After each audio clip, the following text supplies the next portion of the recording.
আল্লাহ তাআলা নবীকে ডেকে বলেছেন ওয়াউদিআল কিতাব ফাতারাল মুজরিমিনা মুশফিকিনা মিম্মা ফীহি।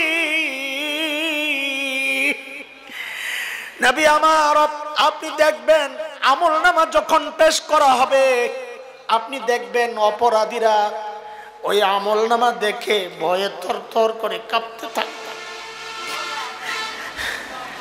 ভয়ে থরথর করে কাঁপতে থাকবে আর চিৎকার করে করে বলবে মালি হাযাল কিতাব লা ইউগাদিরু সাগীরাতান ওয়ালা কাবীরা ইল্লা আহসাহা। এটা কেমন আমলনামা, কেমন আমলনামা!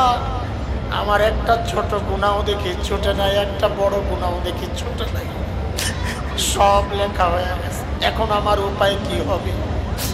আওয়াজ আসবে এখন আর উপায় নাই। যখন উপায় ছিল তখন কিছু করো নাই, এখন বাম হাতটা দেও, আমলনামা গ্রহণ করো।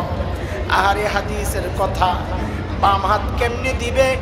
বলে পেছন দিয়া নিয়া কলিজাটা ছিদ্র কইরা তারপরে বাম হাতটা পাক দেন আমার আমলনামাতে। যেই না বাম হাতে আমলনামাটা রাখা হবে আর দিবে চিৎকার।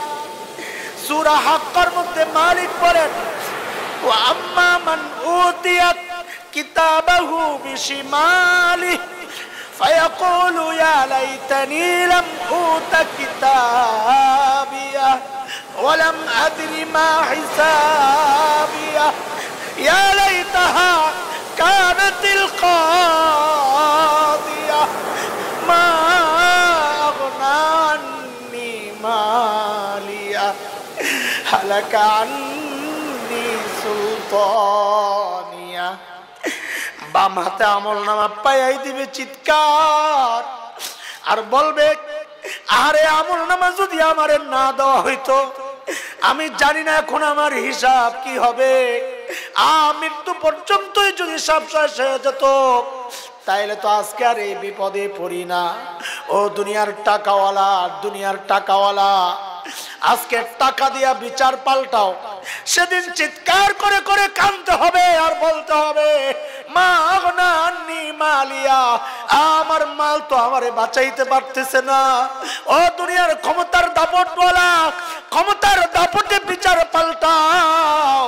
সেদিন চিৎকার করে করে কাঁদতে হবে আর বলতে হবে হালাকা আন্নি সুলতানিয়া।